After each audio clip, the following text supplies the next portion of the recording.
parallel in water off the eastern shore, peninsula of Delaware, Maryland, Virginia. Hangs out in the Atlantic Ocean.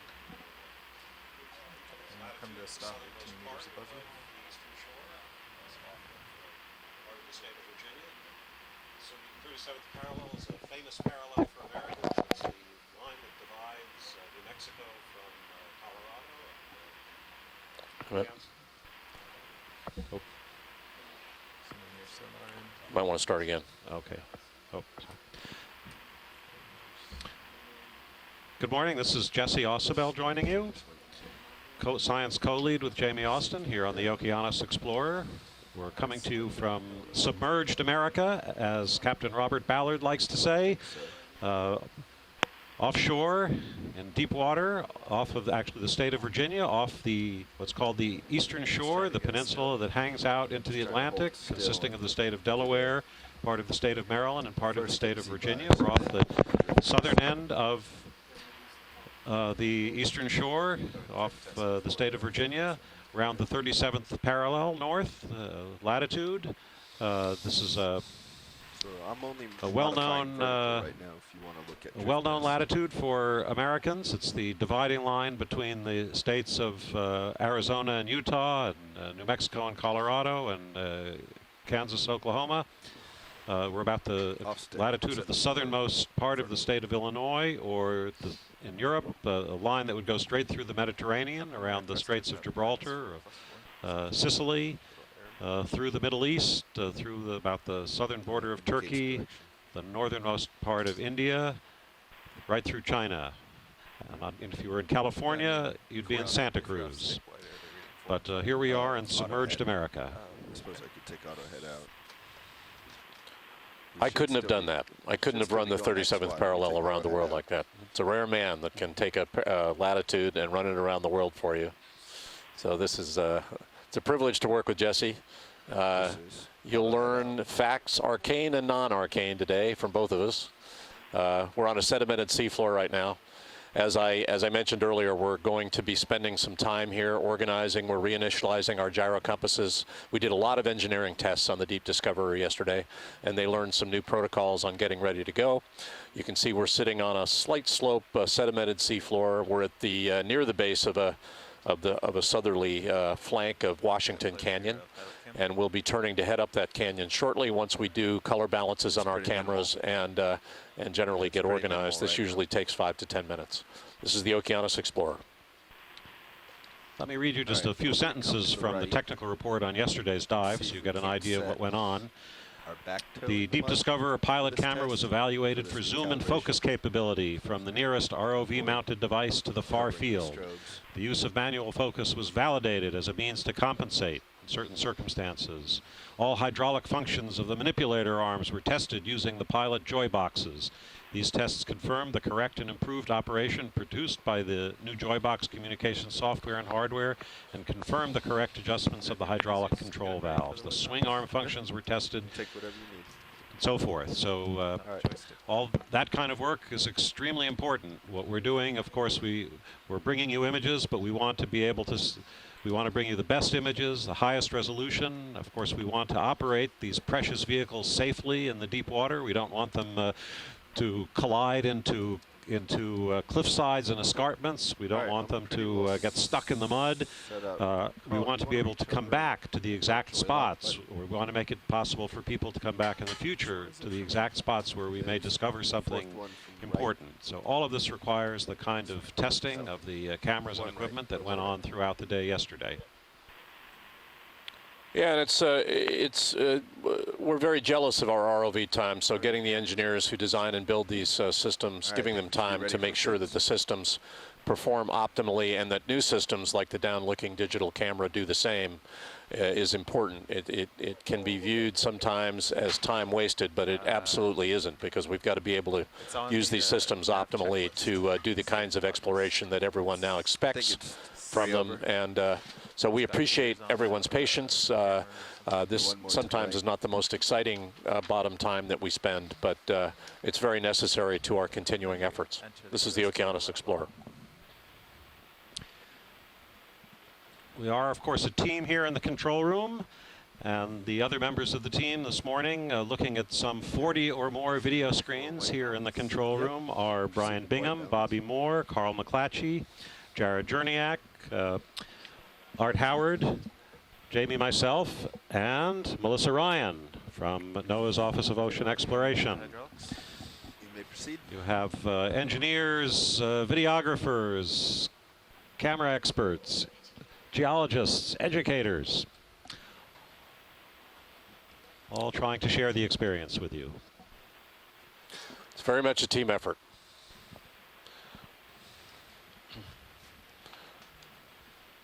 Jesse looks awfully good with a headset on.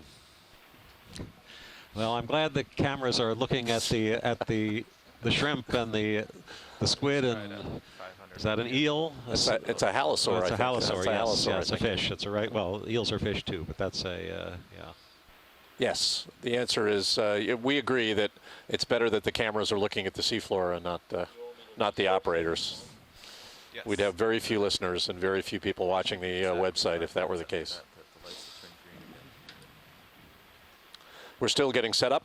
We're at a water depth of about 645 meters. This takes a little while once we get this two-body problem, the Sirius and the R2 down, or the D2 down to the seafloor. Because we're at the base of a slope, we want to make sure everything is optimal before heading upslope, which is the primary goal today.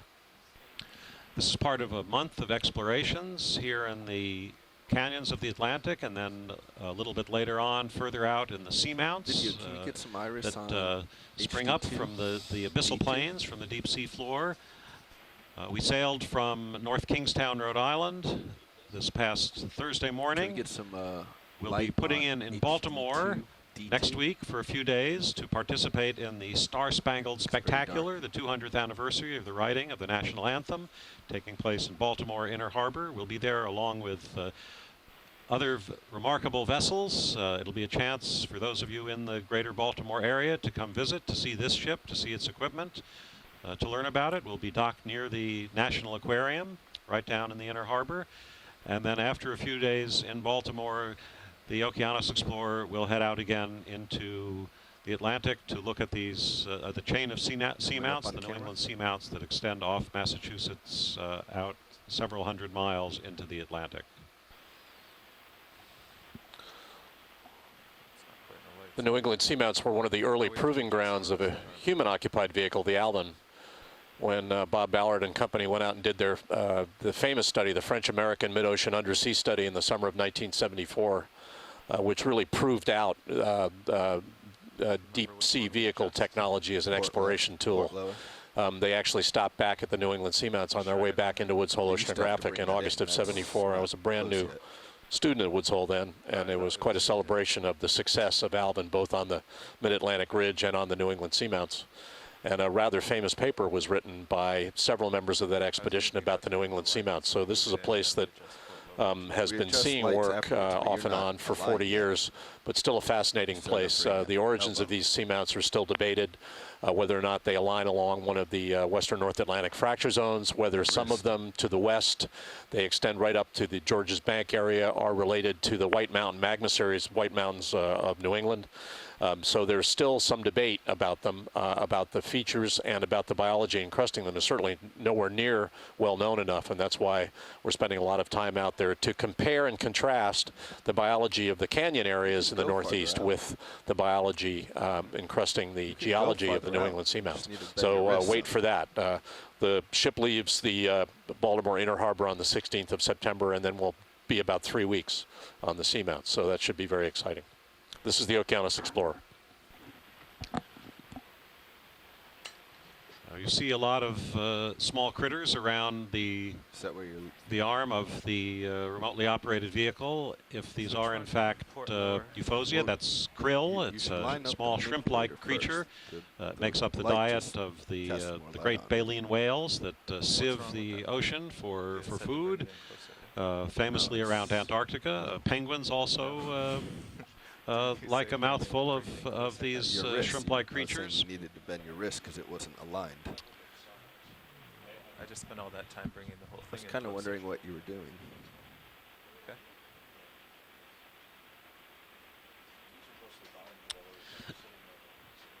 This expedition had its origin some 3 years ago in 2011. There was a get-together of people interested in the deep North Atlantic, and Had some mixed signals there. excuse me,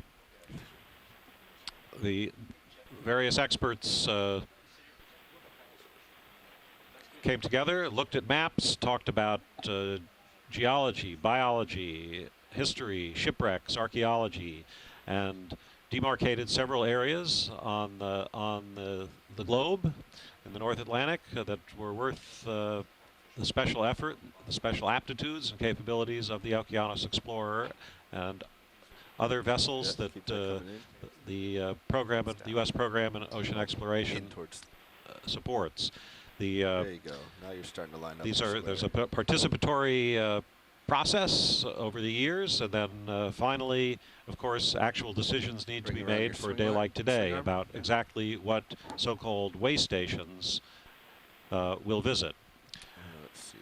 We prepare under the leadership of Elizabeth Lobecka, Mimi, as she's called, extremely detailed maps prepared with multi-beam sonars that show all the features of the sea floor. Video. How do we look for white we balance? have in-person meetings and conference calls in which we look at these maps and we draw a path, a trail that the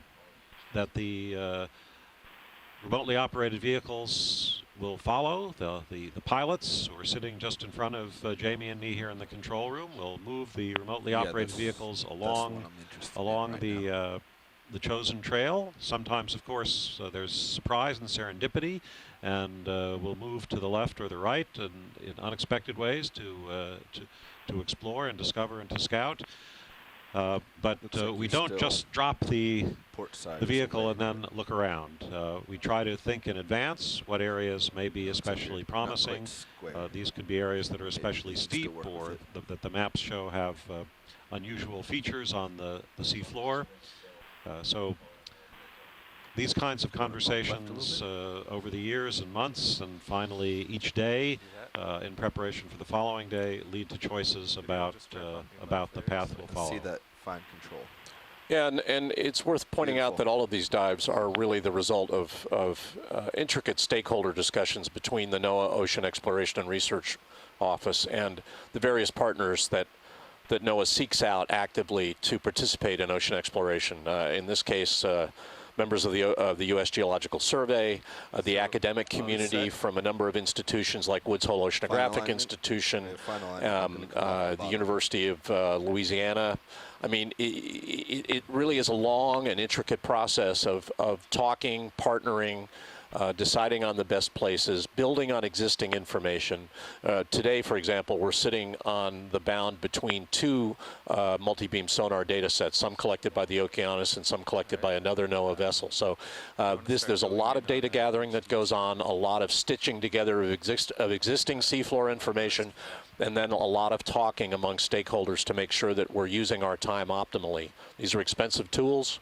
The people are expensive, and we want to make sure that we use the time well. So what Jesse says is absolutely true. It's a long process. It can be arduous and complicated, but we hope that the result is bringing you the best possible locations and bringing together expertise, diverse expertise that can help explain what we're seeing.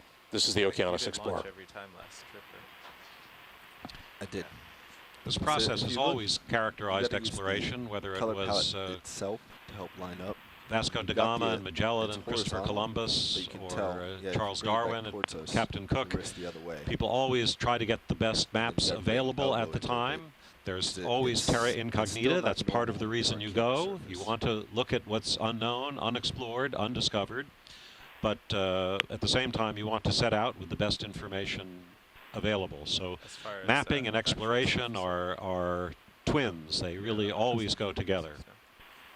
Okay, it means you're just going to have to... What you're seeing now on the Deep Discoverer screen is a panel on the manipulator arm of the Deep Discoverer, which we use for color balancing.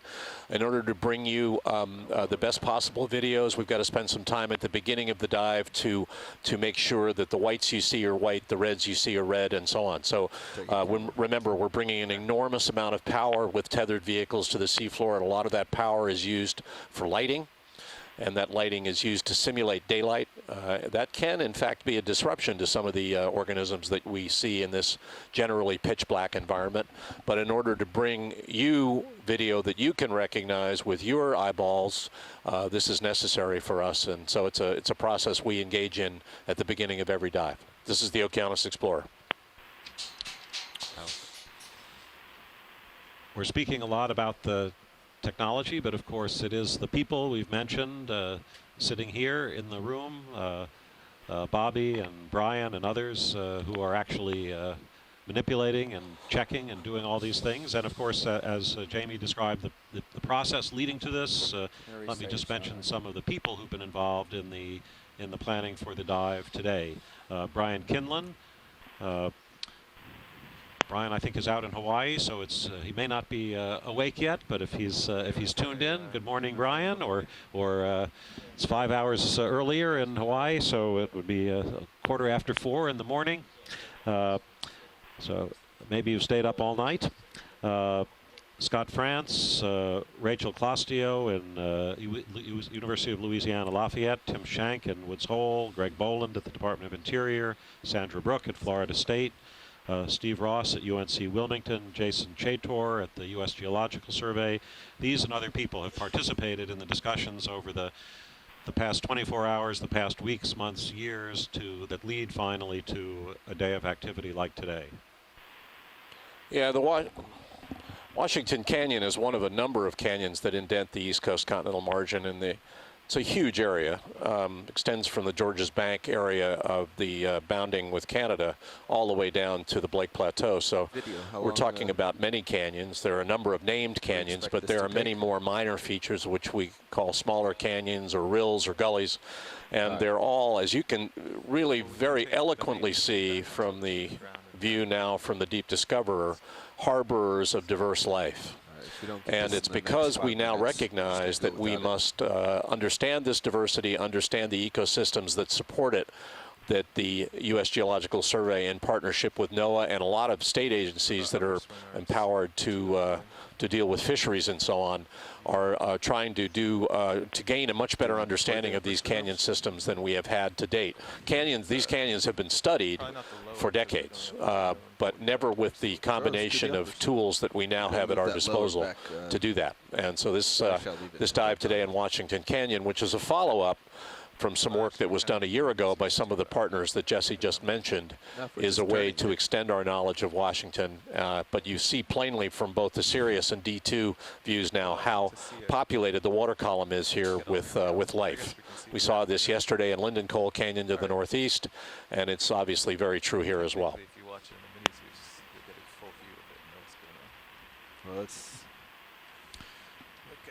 Yesterday morning and again this morning, there were sport fishermen in recreational boats not too far away from where the Okeanos Explorer is working. These are people who would come out for tuna, perhaps swordfish or marlin. We'll just wait. On a routine basis. You can see the life in the canyons with your own eyes here. And the animals like the tuna that can dive deep into these canyons will find a very good meal. The very prolific life, however, presents us sometimes with some operational challenges. You can see how cloudy the view is of Deep Discoverer from Sirius, which is only about 15 meters above Deep Discoverer right now. You can see the tether. It's a slightly positively buoyant connector between the Sirius, which hangs more or less directly below the Okeanos, and the Deep Discoverer, which allows the Deep Discoverer to move around on the seafloor with a certain amount of flexibility below Sirius. You can see how cloudy that water is, and that, of course, presents us with issues when we want to observe both the seafloor geology and the biology associated with it. But hey, it's also one of the fascinations about being down here. So we'll deal with that as we begin to move up the slope, which we should be doing shortly. This is the Okeanos Explorer. Watch lead, this is Pilot. An update here. We've had a comport issue with the HD2, the mini Zeus camera. Our video guys are working on it right now, but if we don't get it in the next minute or so, we're just going to go without it. We have finished our fins initialization. So we just need about 2 or 3 more minutes. We're deploying the swing arms right now to give us better lighting, and we'll be proceeding here momentarily. Roger that, Bobby. Thank you. As you heard, we've just gotten an update from the ROV pilot that we'll be headed out shortly. You know, these checkouts, it's like checking out an airplane before you take off. It's pretty important like for full functioning. We have a little issue with one of the video cameras, but we have multiple video cameras on this vehicle. You can see now in the Sirius view that we're swinging out lighting arms that actually enhance the field of view. Forward on the D2. The forward part of the vehicle is up on that Sirius view right now. You can see the headlamps on the forward part of the vehicle, and we'll be heading out here shortly. This is the Okeanos Explorer. That was amazing. They just block out the lights. Generally, when we transit the seafloor, we're following our noses. We're not moving very quickly, generally on the order of a tenth of a knot, a tenth of a nautical mile an hour or less, because we're moving side to side. That tether gives us the flexibility to do that. When we see features, we stop, we zoom in, we look. That's the role of our video engineers. Roland and Art, they help us capture life, capture geology, capture characteristics of the seafloor. We spend a lot of time with video imagery, as you can obviously see. We want to get the best three-dimensional view of organisms and the geology on which they encrust as we can, so we move slowly. Transiting the vehicle across the seafloor is very uncommon above 0.2 or 0.3 nautical miles an hour. So we won't be doing that today. We have a relatively short dive track as we move upslope, which will give us ample time to move back and forth and amplify as much seafloor as we can. This is the when I was planted? Okeanos Explorer. I didn't look. This is a precious robot. Because of its unique skills, unique capabilities. It's also an expensive tool. The total investment in it has probably been on the order of $4 to $5 million. So we certainly want to take very, very good care of it.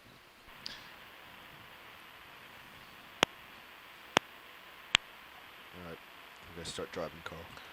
But when you consider that less than 5% of the oceans have been explored in any detail, in many ways, we know less about the oceans of our own planet than we know about the surface of Mars. And when we consider that the rovers that are presently working on Mars have cost hundreds of millions of dollars, and in fact, to get there and to work, the investment that we're making in ocean exploration on our own planet can be viewed as modest. So we are doing the best, putting the best technology on the seafloor that we can.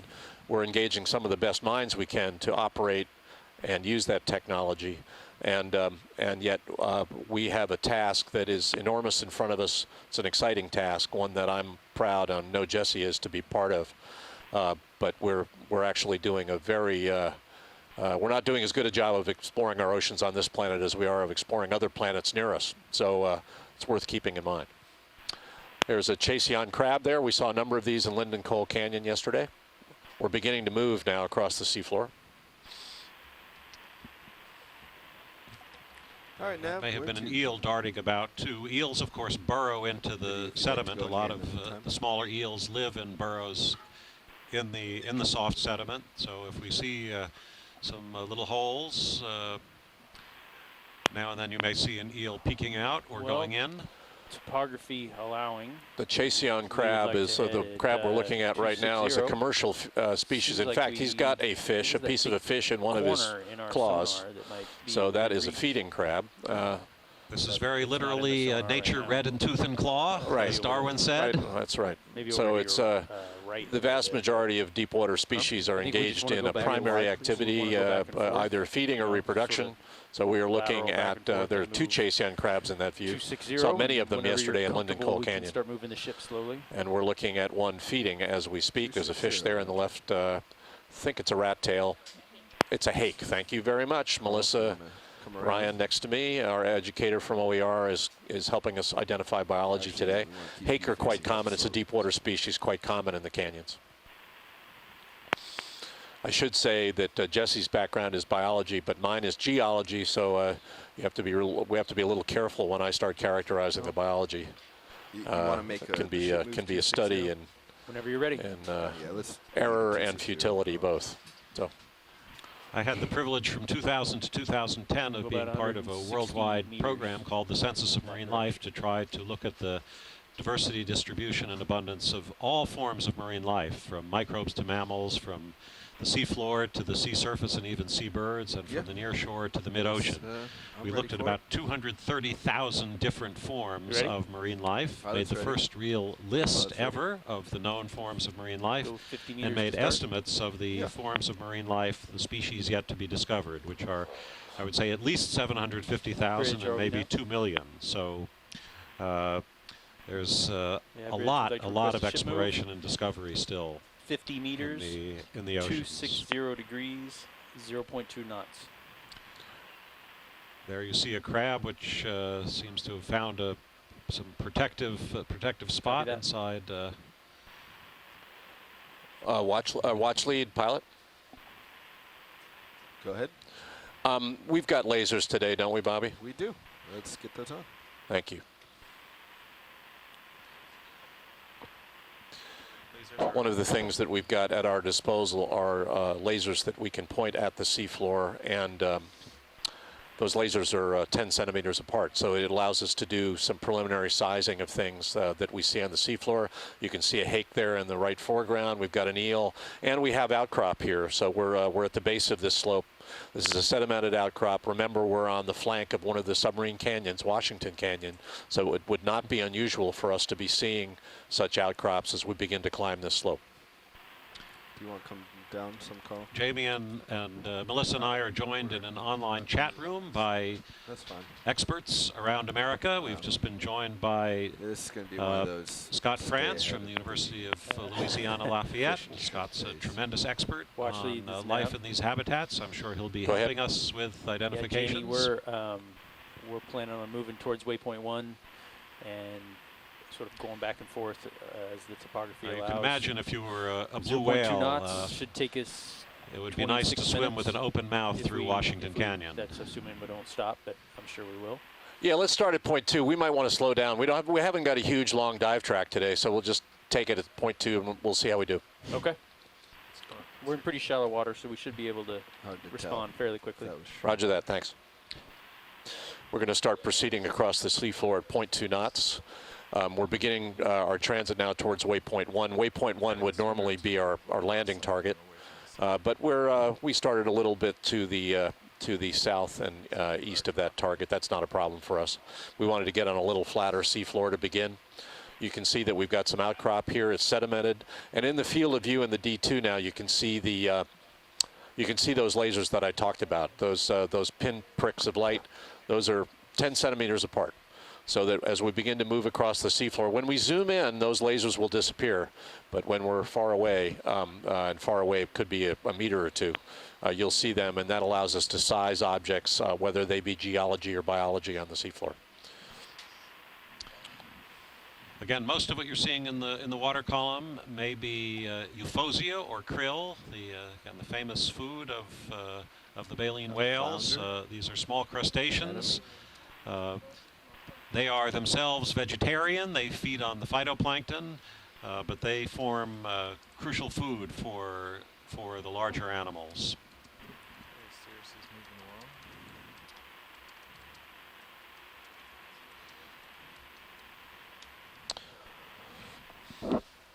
Seeing some indentations in this outcrop. That can be quite common. Sometimes along the flanks of these canyons, you'll see what we call spring sapping. You'll actually see the escape of fresh water coming out from between the geologic layers along the flanks of the canyon. And because you're getting mixing of fresh and salt water in many of these seeps of fresher water, can often be concentrations of organisms, both for protection. They're defending themselves by being in these scalloped areas, but they can also be mixing zones of less salty water, and then can be zones of life. Encrusting organisms here. We've got some sponges, it looks like. Anemones. The whiter organisms are anemones. The smaller, bluer organisms in the lower part of the central view are sponges. Sedimented outcrop. You can see the marvelous resolution of the cameras on the Deep Discoverer. Sorry, I'm drifting. The sponges and the anemones and corals, of course, are among the earliest forms of life. It is. Still with us, still very much with us today. The corals and the anemones are in the family of the cnidarians, cnidarians. They have extremely interesting DNA. They have about the most different DNA possible from human DNA. If you wanted to make the most changes between the DNA in our own cells and DNA in other animals, it's important to recognize these are animals. Some of them may look like plants to you. May look like plants in your garden, but the sponges, the corals, anemones are all actually animals. Stay out of it. The sponges are porifera, P-O-R-I-F-E-R-A. There are about 800 known named porifera, also about 800 known named, well, no more, I would say, excuse me, the cnidarians, there are 8,000, about 8,000 known different kinds of sponges altogether that live in the oceans, and probably 10,000 different known kinds of corals and anemones. We're angling up this slope now, beginning to climb the slope, and you can see how complex the outcrop is that forms this flank. This can be a natural erosional, the scalloping you see is an erosional process probably actuated by the downslope movement of sediment-laden flows. These canyons are formed from these flows, moving down canyon and across these walls through time. And you can see how opportunistic the biology is in occupying the niches created by the geology. A lot of Chasseon crabs there. We just saw a mating pair of the Chasseon crabs, so a lot of crabs. This is a commercially viable species, which we're at a water depth now of 640 meters, that is harvested from these canyons in water depths between 500 and 700 meters. So we are seeing a lot of these on this wall. We welcome Casey Cantwell also into the chat room, also helping with identifications. Bobby, let's get a zoom on one of the crabs and on that organism in the lower right, the white. Okay. Video, let's go in here.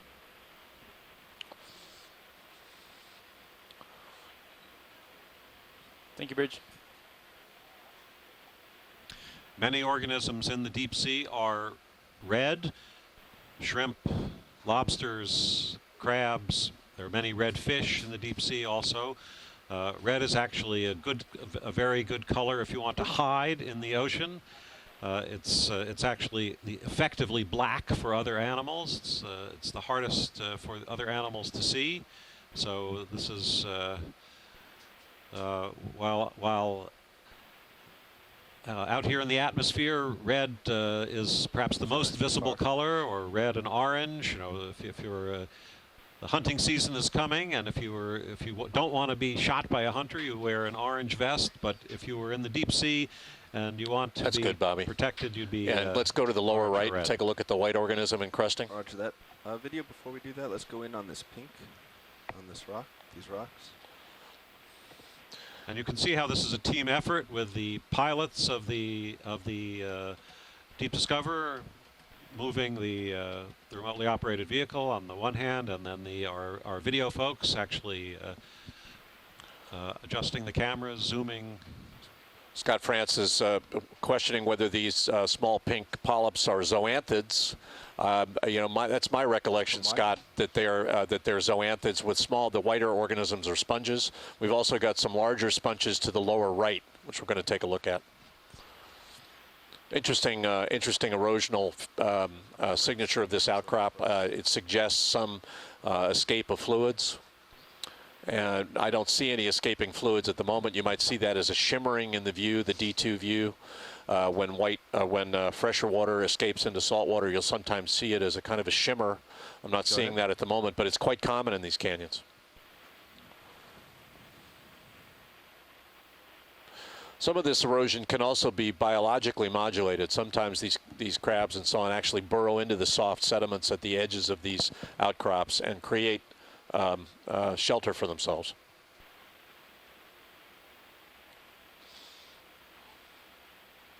Looks like more anemone, and the pink pink were zoanthids. We've also got anemones of various kinds. Again, my biological limitations are severe, but we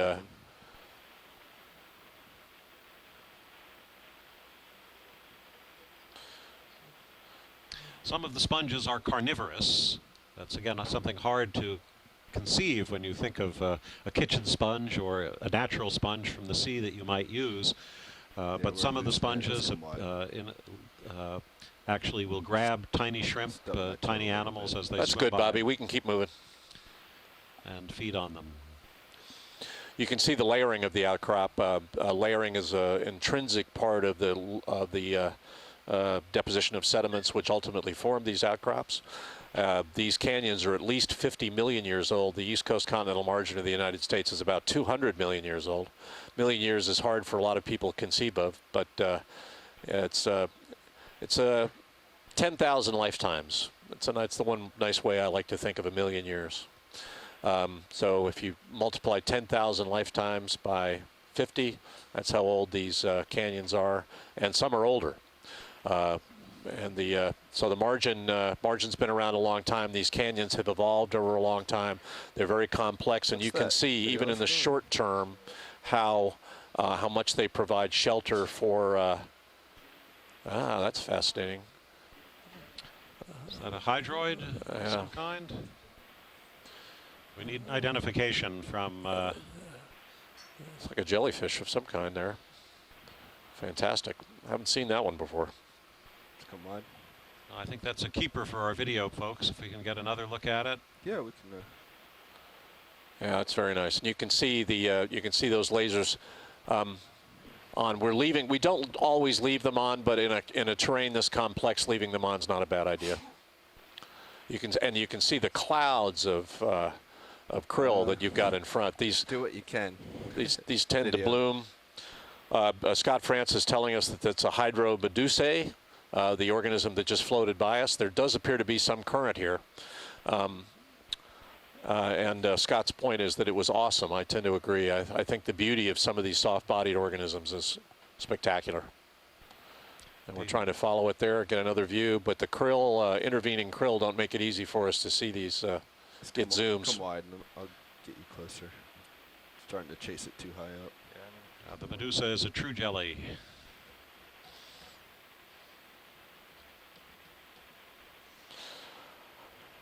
Yeah, Casey Cantwell just made the point that Mike Vecchione should be with us. Mike is one of our experts on water column organisms, and he is not with us today. Scott is.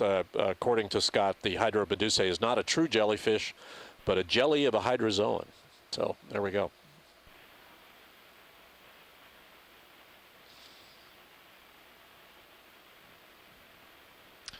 Coming to you from submerged America, off the eastern shore.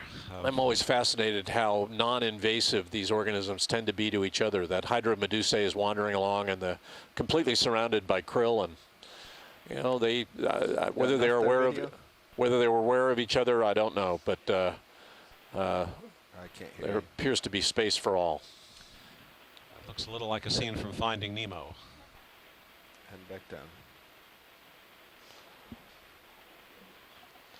And according to Scott, the coiled red parts are the canals of the stomach of the Hydromedusae. I'm glad that humans are not similarly visible. I think there wouldn't be much passion in the world if that were true.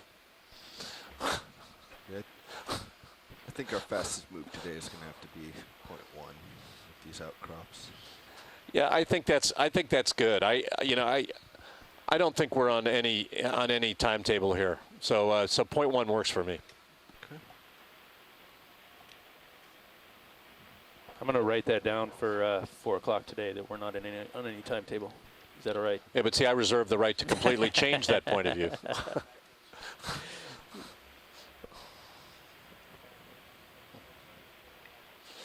We're working our way across a slope. You can see that we're kind of angling. We're going up slope slowly, but angling across this scalloped, indented outcrop.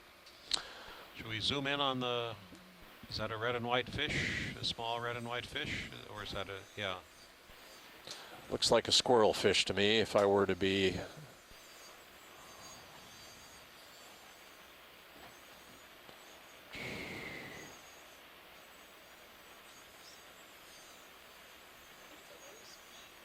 Rosefish is also, yes, a possibility. We've seen a fair number of these in the canyons. I know they're not uncommon.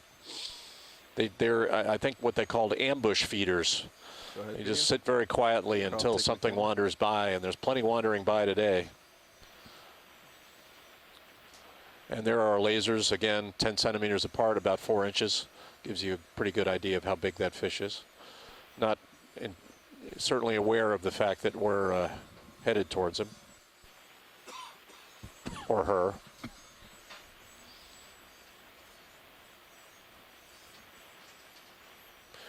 A fair number of organisms in the deep water are ambush predators. And it's also a way of conserving energy. Food can be hard to find, although you wouldn't believe that today in this canyon. But in many parts of the deep ocean, food is a limiting commodity, and the best way to live is to wait for something to come by, and that conserves energy. That's good, Bobby. About 10 centimeters. All right. Moving on. And when you're ready, video. The absence of trash is also very striking here. When one looks at the seafloor in the Mediterranean or some parts of the world, there are also lots of bottles and tires and just refuse of various kinds.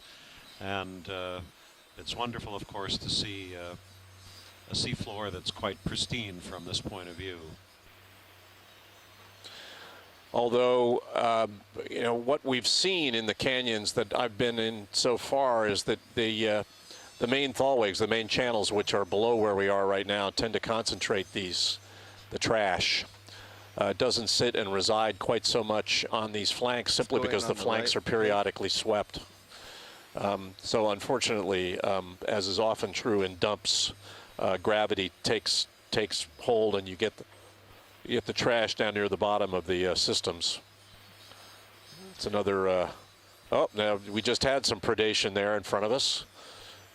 That fish took advantage of a krill going by to have a meal. It's a long-finned hake, according to Melissa, who's sitting to my left. You can get on it.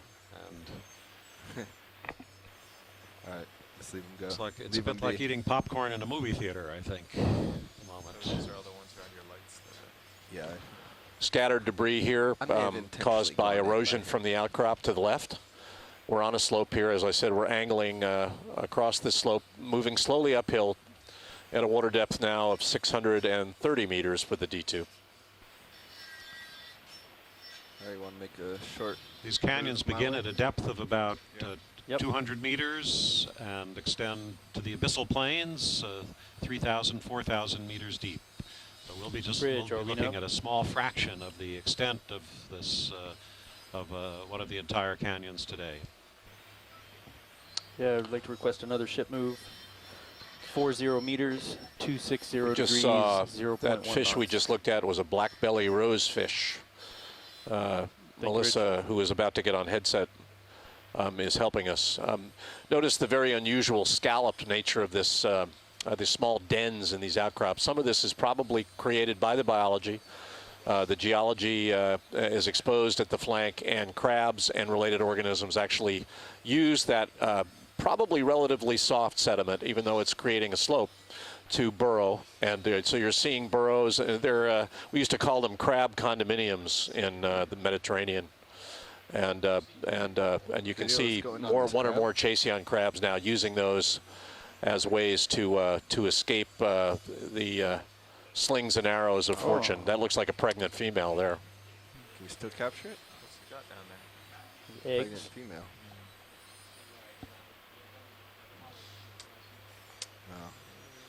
Bummer.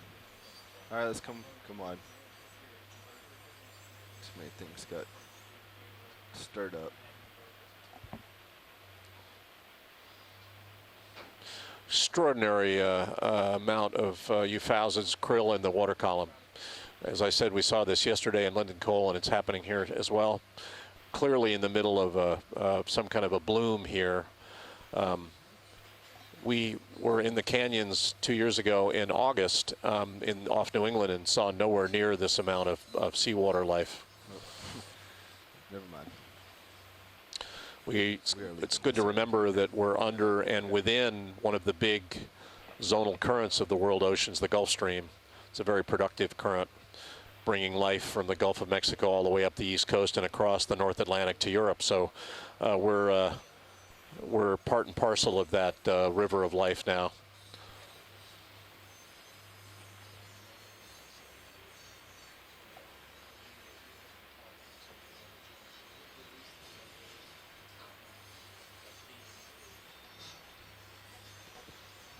And you want to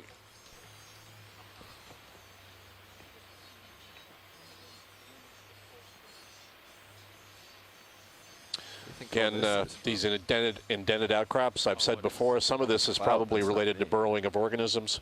Some of it is related to perhaps the escape of fluids, which could escape from upslope. And sometimes these are fresher fluids, fresher water fluids, creating these springs, these underwater springs. And biology can use that to shelter itself along the flanks of these canyons. Moving slowly upslope now at a water depth of 628 meters. This is the Okeanos Explorer.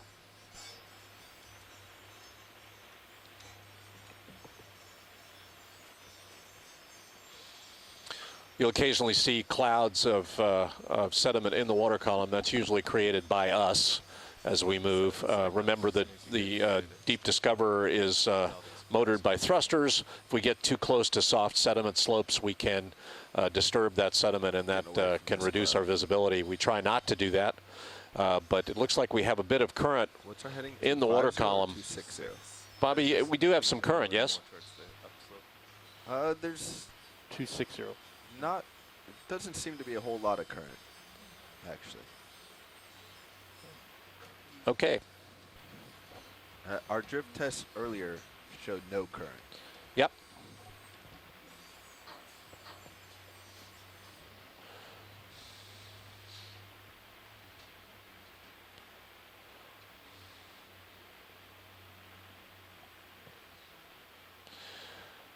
The ship's moving, correct?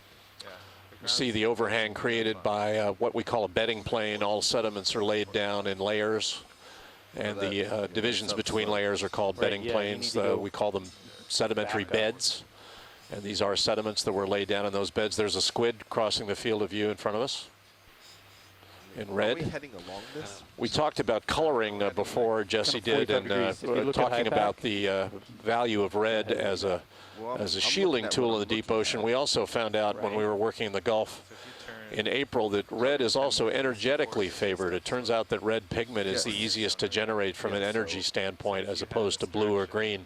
Right. So that may be another reason that a lot of these deeper organisms are red, even though we see red as being flamboyant and visible. Red for them is both the ability to hide and energetically favored. So in an environment that's governed by a lack of food and an energy budget which has to be restricted, that may be also part of the reason. Although a lot of discussion, got a lot of discussion about color, and we don't actually know why some of these organisms are colored the way they are. Looks like some siphonophores also have drifted across the screen from time to time. Well, I think you're talking about two different slopes. We're talking about three different slopes. We're talking about the slope that you're seeing visually. We're talking about the slope that Carl's seeing in sonar, and we're talking about high pack slope. Okay. So Carl's saying that the sonar and high pack are agreeing. Bobby's saying all of us watching this, we're the first people ever to see this this place on the planet, the first humans ever to view this. This is what exploration is about. Going places where no one has gone before, going places with tools like the Deep Discoverer and these remarkable cameras and lights that enable us to see The reason I places went down is that because I have can't see never been anything up on glimpsed. top of the mountain. All this dust is coming from somewhere.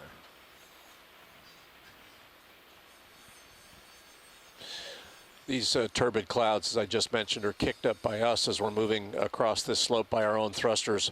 But it's a testimony to how soft the sediment is and how easily disturbed it is. It's why we take great care to move across slopes Right and there. not bump into them. Sometimes we have to nudge into a slope to actually get a zoom on an organism. But we try not to do that routinely for the simple reason that it reduces our visibility in the water column.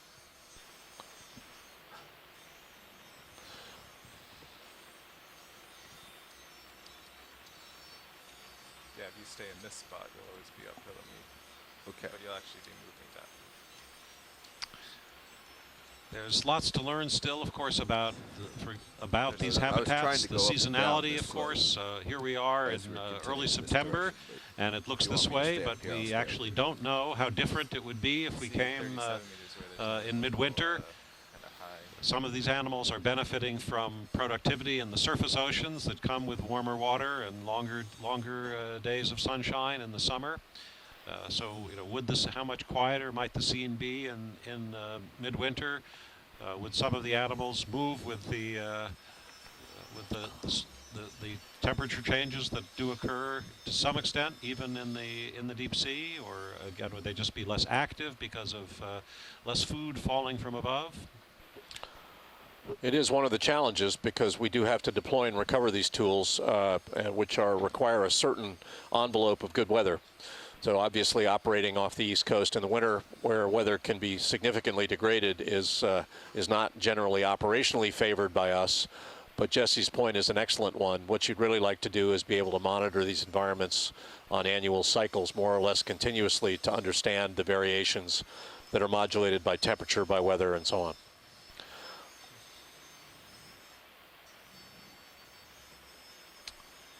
There's also the question of the longevity or lifespan of the organisms. Some of that we can learn by capturing organisms and by looking at their growth of their shells, or with corals, the growth of the layers of the hard skeletons of the corals that grow the hard skeletons. Quick zoom. But there are animals, of course, some of the corals live thousands of years. Here's some kind of flatfish. Looks sad. Maybe someone could help us with an identification. It looks like a flounder. It looks like a flounder to me. Certainly not a skate. It's a flounder. I don't know what kind of a sole it is, but it's It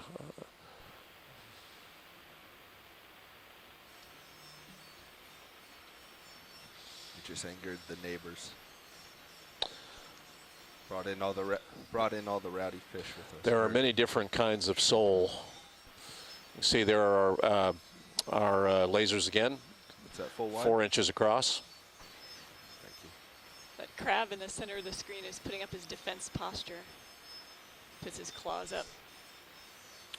Yeah, we've had multiple examples of these chasyon crabs being quite aware of the D2 and being quite defensive, claws up, facing the vehicle.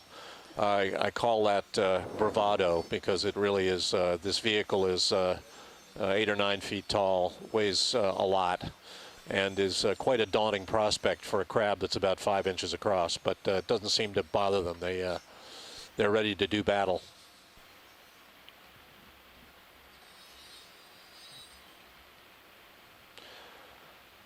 That's Melissa Ryan on the headset now to the left of me. She is an educator with the Office of Education and Research, and is helping us with species identifications this morning. One of the great advantages of telepresence is that we can not only bring you real-life information, video and audio, but we can also access the internet here. So that actually helps us with the vast resources of the internet. When we see biology out here that we don't see or understand, we can begin to do a little research on the fly to help you understand what you're seeing. This is the Okeanos Explorer.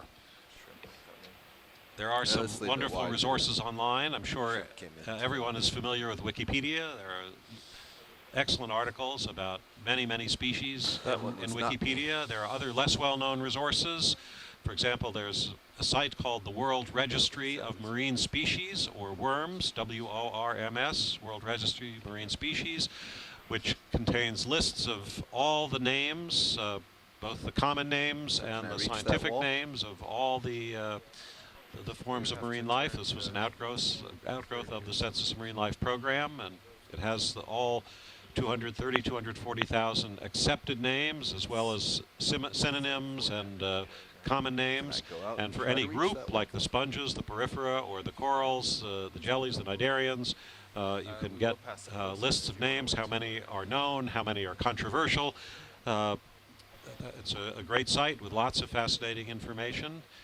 And there's also the Encyclopedia of Life, www.eol for encyclopediaoflife.org.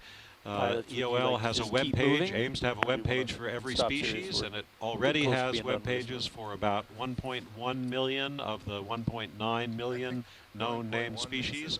So many of the, if you know the Latin name of a species, if you know the particular type of chalcyon crab, for example, then EOL is a great resource with all kinds of biological information and links to technical articles that have been published in the scientific literature about each of the species. It looks like a Venus flytrap anemone just below where we zoomed. It looks like a shell fragment. All right, let's come on. Yeah, we've Bobby, can we get a zoom on that anemone if you got time? Yeah, we'll come back. Yeah, we've got a Venus flytrap anemone in the lower right of the D2 view. We're going to try to get a zoom on that before we leave. Watch lead nav. Go ahead. Yeah, Jamie. So if you look at the sonar on Sirius, there's a wall, kind of a little bit to the left of where Sirius is heading, so it'll be a little bit south. And we were wondering if you would like to deviate from our straight line path towards waypoint 1 and go check out that wall, or continue on our course towards waypoint 1. You know, how far is the, you know, I haven't got the sonar up in front of me. Well, how far is it away? 30 meters. Yeah, let's take a look. Okay. We're going to deviate from our waypoint path here and investigate we've got forward-looking sonars on the Deep Discoverer that allow us to see near-field topography up to about 50 meters in front of the vehicle. Go ahead, video. I've been told that we've got a relatively steep feature in front of us about 30 meters away, so we're going to take a look at that before heading to the south and west, continuing up our slope. Copy, bridge. There we go. That's now is that a fly trap? No, it doesn't. No, that's not. It is an anemone, and we've seen this in the Gulf of Mexico. I think it was a fly trap that closed up on us. There was a fly trap below it, I think, but this is another anemone type here. Co-pilot like 20 meters, 205. Maybe one of our coral experts at It looks like it's more like 30. Smithsonian. 30 from me, so. So 20 to keep us. Oh, there you see it's folding. Yeah, it either because of vibration or velocity in the water column, it perceives the disturbance. Pilot, are you ready to move? When you live on the side of a submarine canyon, you've got to occasionally be bridge ROV now? dealing with the fact that there are significant disruptions caused by downslope requesting and another along ship move. canyon currents. 15 meters, It might have 205 just degrees, retracted when it 0.1 saw us knots. coming. That's 1.5 Scott France meters. suggests that it was a 205 fly trap degrees, withdrawing its 0.1 oral disc. knots. Yeah, Thank you. and that's we've seen that happen in the Gulf of Mexico. So thank you, Scott, for that. Extraordinary life in the water column here. How's the driving? This is 2,000 feet Rush below hour the surface, off the eastern shore of Maryland, off the southernmost part of the eastern shore, off the state of Virginia, in the Washington Canyon. It's like you're driving a Suburban with a bunch of little Priuses driving around. Yeah, that's right. Our pilot Brian Bingham just said it's like driving a Suburban through a lot of Priuses, and it's I think it's even a bigger contrast than that, driving an 18-wheeler around with some kiddie cars. It's but it's I don't know whether they're drawn to the light. I don't know whether what we're seeing is the uniform distribution of life in the canyon, or whether the D2 itself is drawing some of these krill. But it's fascinating. I think they go to the lights. I think so too. I think they're drawn to the light. Hey, Jamie. Just trying to see a swarm of them. Say again? Hi, Jamie. This is Casey. I have a question. Sure. Can you tell us what the backscatter looks like in this area? You're breaking up on me. I'm having a hard time hearing you. She wants to know about the backscatter of the area. Hold on. I'll call in. Hold on.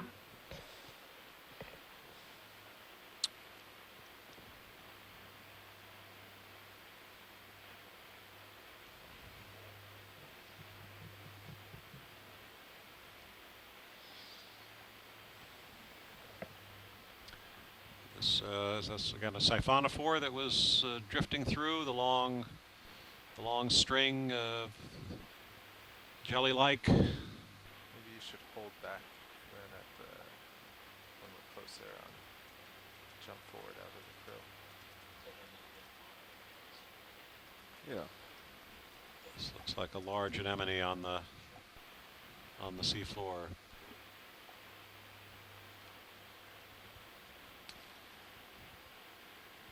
The cnidarians, of course, include both hard-bodied and soft-bodied animals.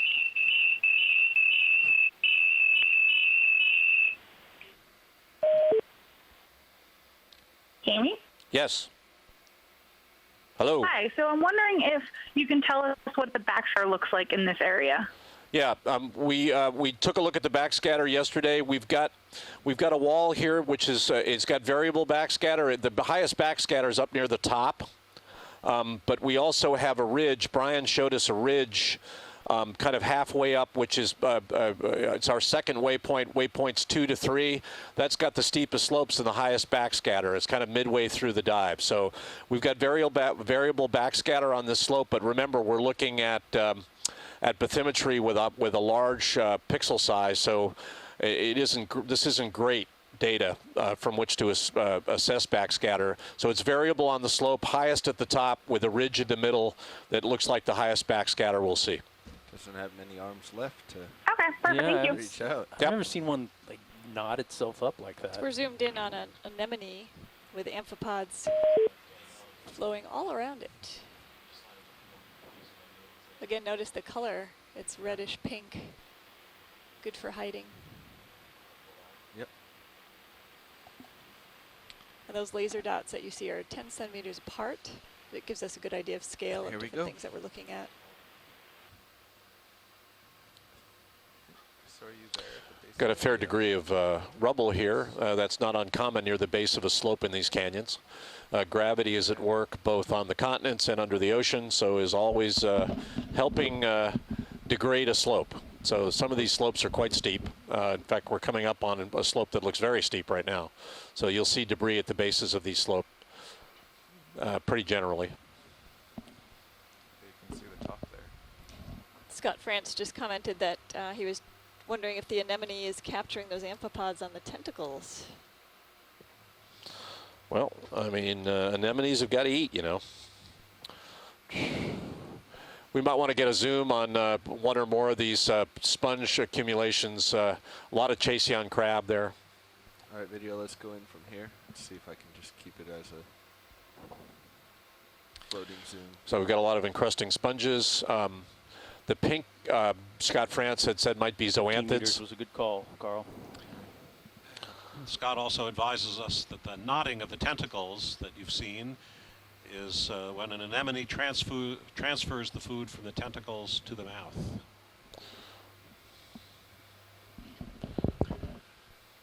It's as close to ecstasy as anemones get, I guess.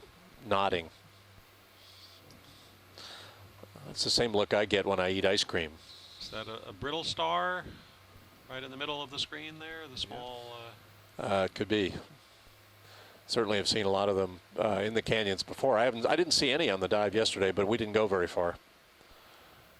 It's a squat lobster right in the middle there. See them hiding in the crevices of it, and again, these are very small organisms. They're testimony to how good the zoom is. There's simply so much biology in the water column today that it's affecting our ability to actually get close and zoom in very well. Let's come wide. It's a wall of life. Exactly. This, we called these areas crab. I think I mentioned this crab condos in the Mediterranean, where you get burrows into vertical walls, soft sedimented walls.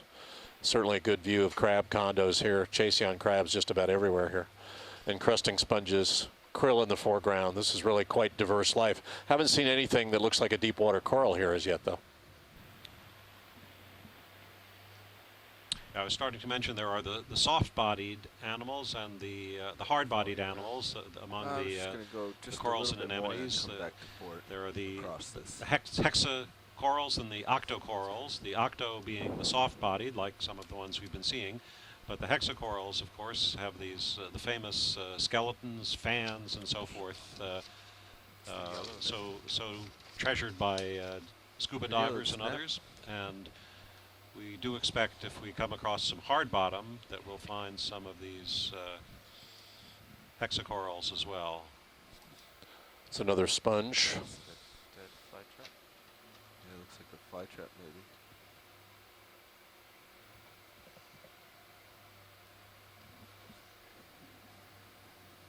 All right, let's come wide.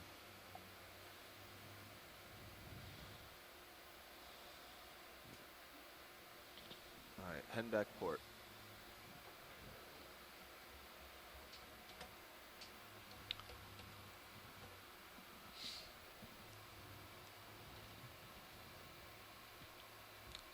You see, again, just the extraordinary skill of the operators of the Deep Discoverer and its cameras. The gentle movement, the zooming and focusing. It's good to keep reminding ourselves that we're going from video at the bottom of the ocean to your computer in about 3 or 4 seconds. We've come a long way. That's certainly true.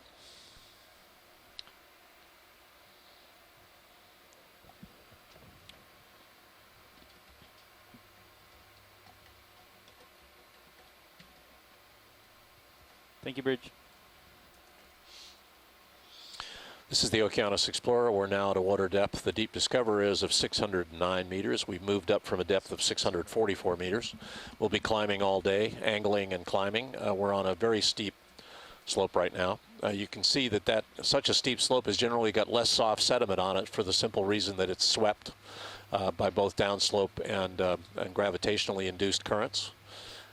Not too much in the way of layering here, but this is there's a little bit of layering.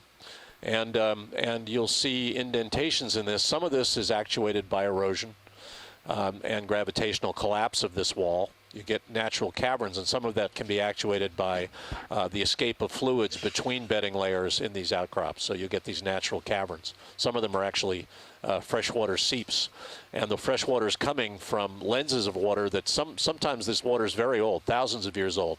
It can be actual glacial water that's leaking out.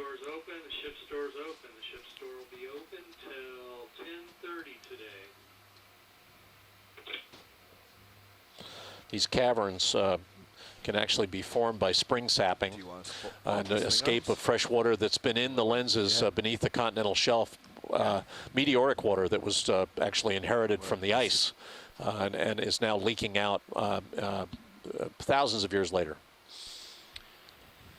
Yeah, you want to do it? Might we zoom in on the branched white structure there at the top of the cave? We're going to pull. Watch these. We're going to pull away from this just momentarily, and we're going to bring down our lower swing arms to see if we can light everything up a little bit better. That's great. Thank you. In there, but in the meantime, we want to pull all the krill back away from that area.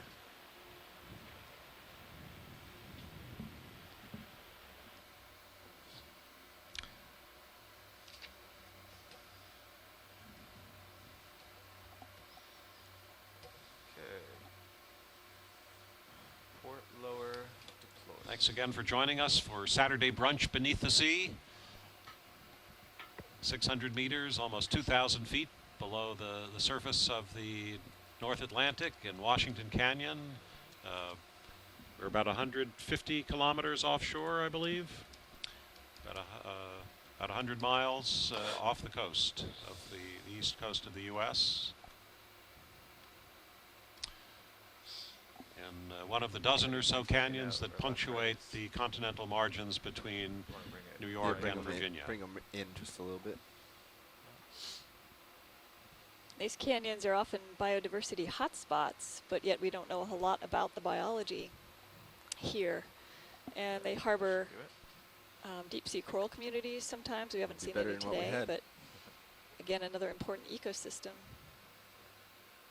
And they're also sites of intense recreational and commercial fishing activity. So tilefish, lobsters, red crab. So another reason to keep an eye on them. Yeah, it's precisely because we now know that we have limits to these resources that knowing what's here and the distribution, the aerial distribution, the temporal distribution of these resources is important. When do these organisms mate? When do they migrate, if they migrate? How do they migrate? At what depths do they live? All of this is important, and so NOAA partners with all of the agencies that are interested in this, the National Marine Fisheries, State Fisheries Services, the U.S. Geological Survey, so this is a big area, it's a complex area, and but it's important from the standpoint of sustainability for these resources, which are important to humans. We're zooming in on this cavern now. It looks like these things, I call it a cavern, but caverns are formed generally by dissolution and collapse. And you can see the rubble at the base of this feature. It does look like it's formed in part from collapse. Sediment on the bottom. Let's go in on that coral, top coral. Not seeing any evidence for escape of fluids. That looks like it might be our first coral. And I'm going to defer to Scott France here.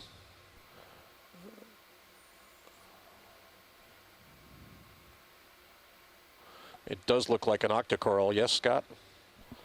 It's an anthothella, according to Scott. When they did their TOCAM work out here a year ago, Tim Shank and company did not see any evidence for corals, but they wouldn't have been able to get into a cavern like this with a TOCAM, which is a surface towed system. So it's not surprising that they would have missed a coral in this area. Scott calls this an octocoral, and the likely genus is Anthothella. Thank you, Scott. Pretty hard to get a zoom here. It's a combination of the krill in the sea surface, in the seawater, and the overhanging nature of the cavern. We would normally try to get a very, very good view of this octocoral for you, but visibility conditions are not so good. Scott's telling us that this particular genus of octocoral is fairly common in the canyons along the East Coast, and that they saw many of them in Baltimore and Norfolk canyons. It's worth, Baltimore is to the north of us. Norfolk Canyon will be diving in tomorrow. So stay with us for that. This is the Okeanos Explorer. We're at a water depth right now of 615 meters.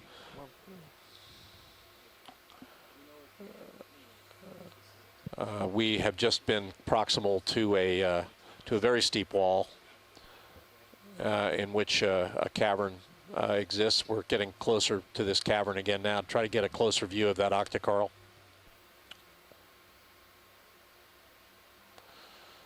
Conditions are challenging because of the proximity of the steep wall, which creates disturbance caused by our own thrusters and the thick biological accumulations in the water column between us and what we're trying to image. Just to find it again. Well, Bobby, let's not waste too much. I mean, it's not a waste. Let's not spend too much time on it. The waste is the wrong word, folks. Sorry. But if we're creating sediment issues for ourselves by trying to get in there, we've seen this octocoral elsewhere, so it's we might be better to move on. Moving on. Okay, I'll stow the lowers then. You ready? Yeah. Let's see the starboard ones. Scott's telling us that this group of octocorals is interesting in that the skeleton is made up of consolidated microskeletal elements, which are called sclerites, rather than a proteinaceous central axis, as you would see in something like a sea fan or a gorgodian. So it's more like a cemented skeleton rather than a woody-like skeleton. That's a great analogy. Thanks. Thanks so much, Scott, for giving us that input. Continuing to move along this wall. We're more or less due east of our first waypoint now, but these waypoints were somewhat arbitrary. The whole point today was to explore. You can see the edge of this vertical wall. That's a bedding plane on the left, vertical wall on the right. Pretty massive bed here. These beds in these canyons were probably deposited, certainly deposited in the submarine environment, but likely deposited by gravitational flow from shallower water from the continental shelf, perhaps at a time when sedimentation rates were much higher. About 18,000 years ago, sea level was down about 400 feet, so we're in a water depth now of about 1,900 feet. Sea level, when it was lower 18,000 years ago, there was ice and a lot of meltwater coming from that ice crossing these canyons. We're well south of the ice front in Washington Canyon. The ice didn't get south of Long Island, but there was a lot of meltwater coming from the highlands of the Appalachians at this time, and a lot of sediment was being deposited in these canyons, and a lot of that sediment remains now on the flanks. Yeah, requesting a ship move. That's a particular texture. I won't bore you with the geologic term. It's called plumose, but it's very indicative of a fresh fracture. So when you see those petal-like features on the left there, it's very indicative of a recent collapse in soft sediment. So this is an active environment. Might not be active every day or every week, but certainly on a geologic time frame in months to years to decades to centuries, this is a very active place.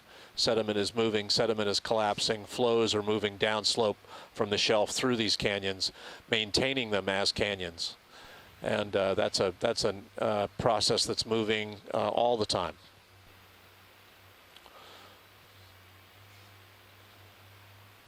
Jamie, would a hurricane passing over this area be felt this deep? You know, we do believe that at water depths like this, that is possible. Yes, a lot of discussion in the sedimentology community. Certainly, you would see enormous influence on the shelf out to water depths of 150 to 200 meters. And because so much sediment is perched at the edge of the shelf, ready and poised to move down these canyons, that might be the primary impact. So you're getting wave action, currents actuated by the storm, creating these perched sediment prisms to move downslope as turbidity flows. That might be the primary impact.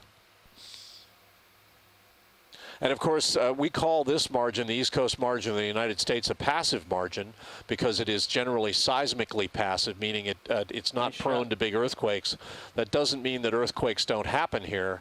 And of course, the other issue is dissolution of hydrate. We'll see some evidence for seeps on this margin the day after tomorrow.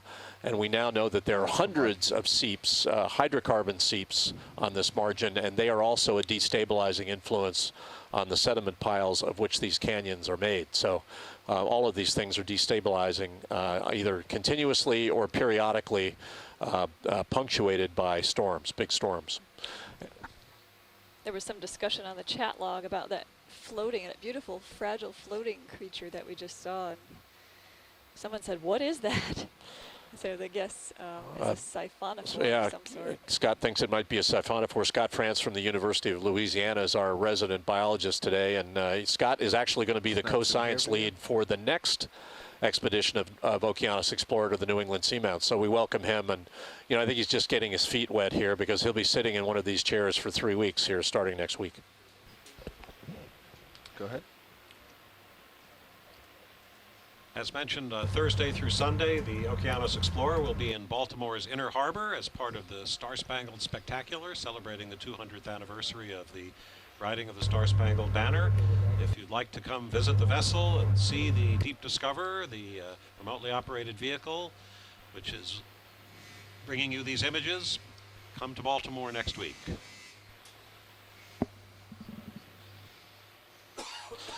Scott's made the point that his feet are pretty wet now. Well, Scott's been a wonderful participant for us on our expeditions to the Gulf of Mexico in 2012 and 2014. And now he gets a chance to occupy the hot seat himself here next week. So he's wonderfully knowledgeable about these organisms and their relationships with the geology on which they encrust. So we really look forward to that starting next week.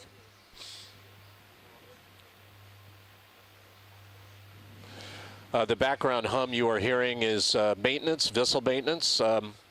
It's we're as Jesse mentioned earlier, we're part of a parade of ships into Baltimore next Wednesday, and then we'll be on port from Wednesday through the weekend as part of this Star-Spangled Extravaganza / Spectacular, the 200th anniversary of the reading of the Star-Spangled Banner. And we'll be moored right next to the National Aquarium. Well, as you might do with your car when you're going to a car show, we're spiffing up the Okeanos Explorer to be docked next to the dock at the National Aquarium and receiving a lot of you to join us, see the technology, talk to some of the people. So she's getting some fresh paint today, getting a little of her, getting some makeup spruced up. So we apologize for the disruption that may cause us in audio, but the vessel looks pretty good right now. This is the Okeanos Explorer.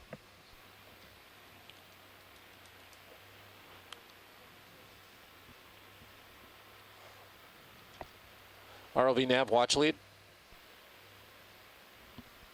Yeah, go ahead, Jamie. Yeah, Brian, I think we can go ahead and lay in a course now for waypoint 2. I think we're close enough to waypoint 1 so that we're not going to miss anything. So when you make your next ship move, go ahead and get me a vector for waypoint 2. Okay, yeah, I believe waypoint 2 is in the same general direction towards the west. Yeah. Yeah, great. So there's no need to hit waypoint 1 on the nose. We can bypass it and head for waypoint 2 directly. Okay.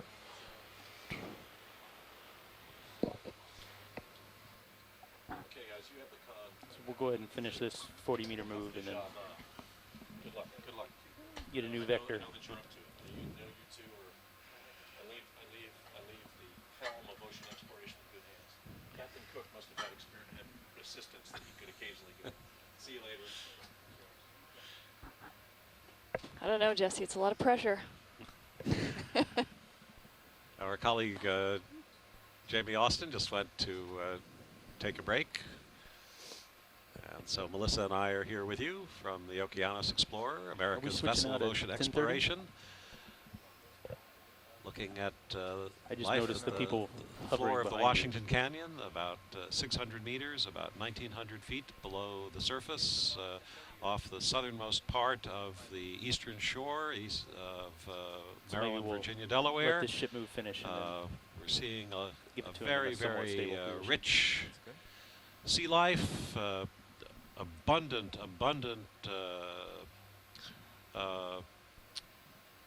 shrimp-like creatures, many crabs, red crabs, chalcyon crabs. Pulling on me now, Bobby.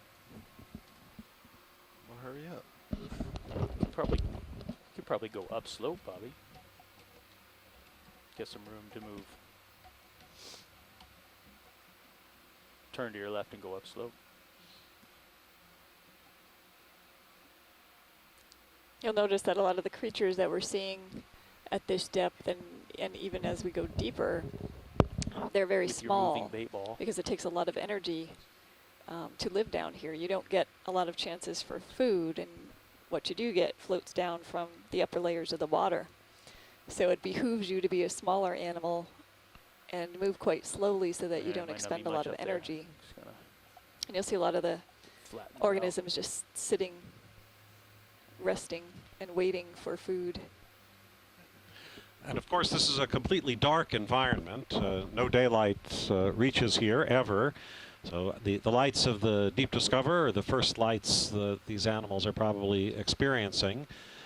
There may be some daily cycle in that animals in the water column, including the krill, shrimp-like animals and others, may rise at night nearer to the surface to feed in the protection of the darkness and then sink deeper during the day, but when you're down 1,900 feet, it's always dark.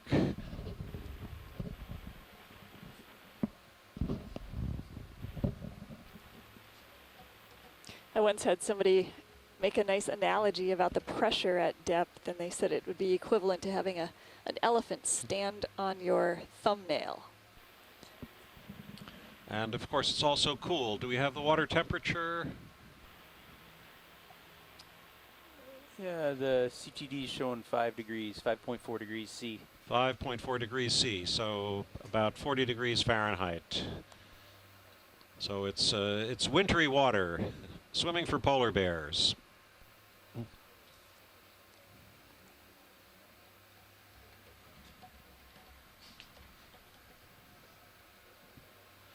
It's a complex terrain, and of course, life likes complexity in the same way that a shipwreck or a reef, a coral reef, will tend to have more life. The irregular terrain of these canyons provides apartments, houses, condos, burrows,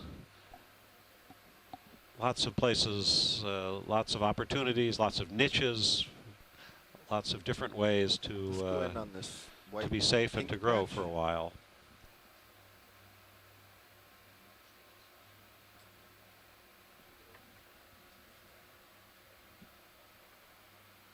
Now, is this a coral also? It looks like it. Yes, maybe we can have an identification from this is a bubblegum coral. You can tell by the color.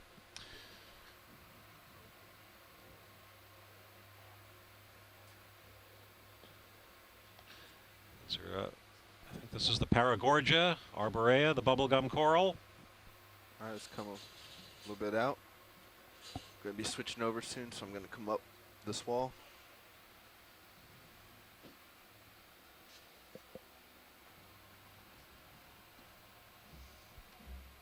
So both the pink and the white are bubblegum, Hey, Sean. says Scott.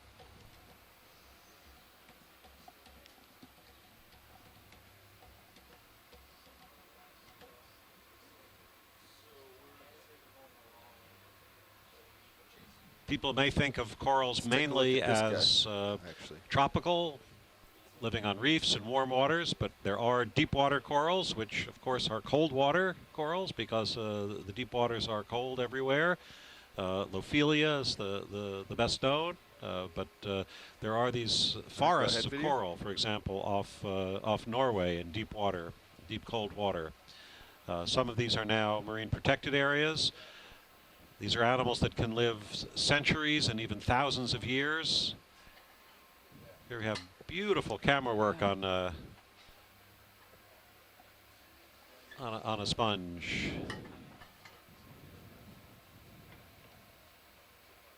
All right, I'm losing that guy. Let's come wide.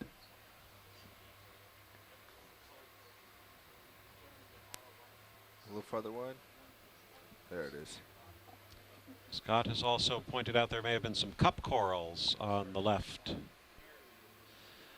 And there may be fan worms on the rocks. Could we zoom in and see if those are yeah, let's zoom in. Fan worms on the rocks?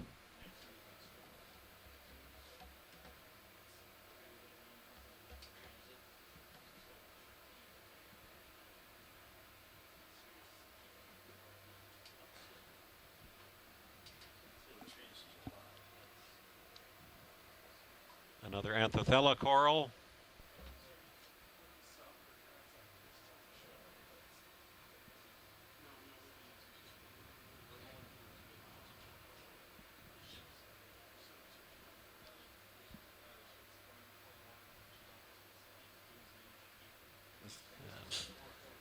And the bubblegum corals again.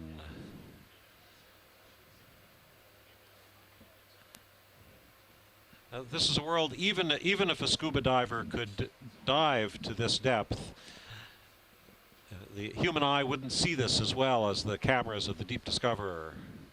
So it's this is the way to explore. You happy with that video? I gotta pass off here. All right, happy. And you can see this, it's really a whole community, a whole ecosystem around the coral. All kinds of wide variety of animals living on it, around it.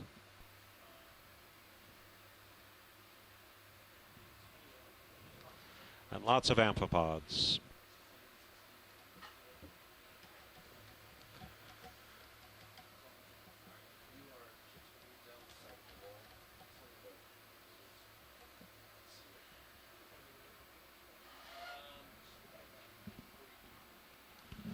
We've been joined by Dave Lavalvo. Dave is the leader of the team that built and operates the Deep Discoverer and the Sirius.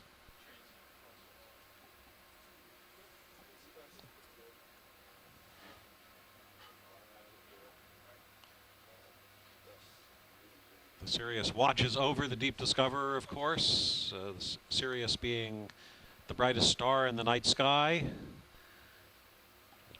It glows over the Deep Discoverer.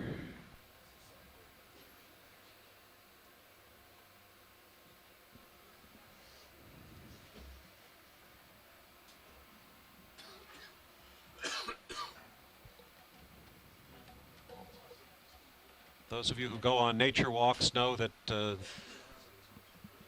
walk in the woods or a walk in a marsh, in the desert, anywhere, what matters is the density of images, and you can take hours to go a quarter of a mile or a half mile if you stop to look at the details of life around you, and that's what we're doing here on the seafloor of the Washington Canyon.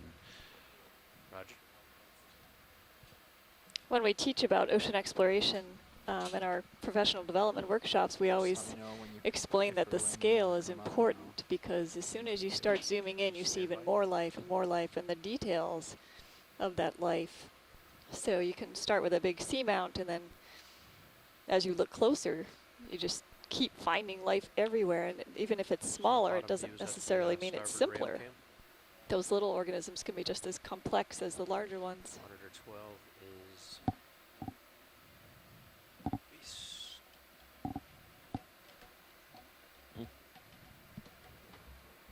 no, that's aft cam. I'll put that as the rail because we have a good aft cam up there. Yeah.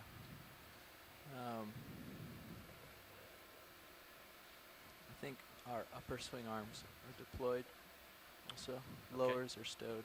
The uppers are out. Fully stowed or slightly tipped outwards? I think they're fully stowed from the report from Copilot.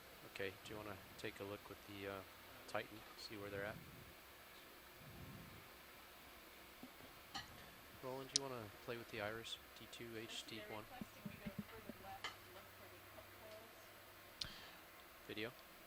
Okay, we have a request from our doctors on call if we could go back a little bit to the left, if our pilots could move us back a little bit to the left to the cup corals. Stationary? Oh, I can't quite see that side. They look stowed. Give me 1 sec. Ship has been stopped for a while. See their vector? See how it's spinning around and how their cookie crumbs are drilling a hole in the screen? We're stopped. Okay. Casey, let us know when Everyone is definitely stowed. I'm going to have to steal your mini Zeus to look the at critters you had in mind are in the field of view again. It looks stowed. It's hard to tell, though. Watch lead pilot. Maybe you got a better eye. You feel free to guide us where it is that you wanted us to look. I'm sliding back to the left.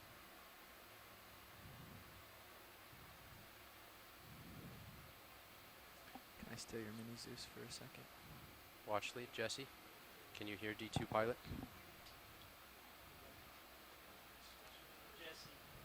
Okay. Oh, okay. Yeah. Watch lead. Pilot. Go ahead, Jesse. I'm sliding back to the left. Yeah. Just wanted some input We where may to have go. lost the sighting, so it may be best just to resume the track. But if we see 3 orange discs, we should zoom in. Copy that. Go back where I was. Oh, that's Yeah, totally stowed. Why don't you tip them out just a little to get some of the backscatter down in our near field? Yeah. You know what I mean? Just 10, 20 degrees out like what we would do in April. Yeah, yeah. I think that'll help get some of the backscatter down and keep some of the krill out of our face. You still have to play with these dead bands a little. Maybe my controller is not tuned like that one because we just did the one. But it's still a little touchy. Copy video, just stand by. I'll get a little closer.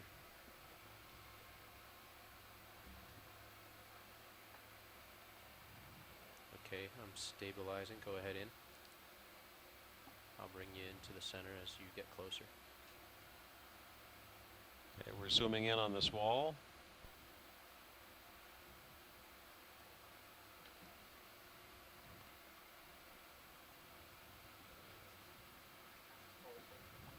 Hold.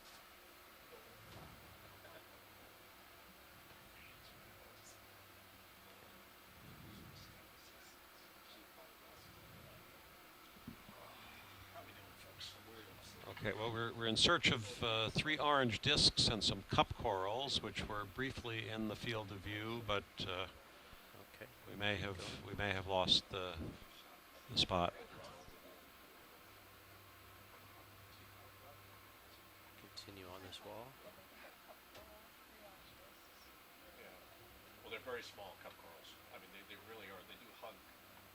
That's a sponge in the upper left there. So the cup corals, you can zoom right in and then see them. So if you miss them at this range, then it's tough. Okay, well, we'll be alert for the cup corals as we go forward. I mean, a good rule of thumb on these dives is don't spend more than like 5 minutes looking for something, unless you get a clamoring of attention. I mean, something's truly unique that nobody's seen. So I'm on purpose walking over.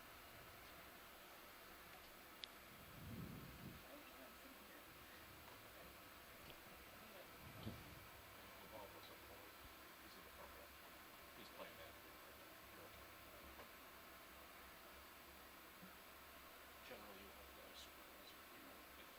If there are elements of training that need to go on or something. Video pilot. Are they asking us to leave the lasers on the whole time? Yes, I think it would be good to keep the lasers on, unless there's a reason. If it disturbs the animals or if it uses energy in a way that makes it difficult. ROV nav watch lead. Watch lead's calling you. Okay. This is Just nav? put them out a little. Yeah, are we still moving at point 1? No, we have stopped. Yeah, let's keep going at point 1. Okay.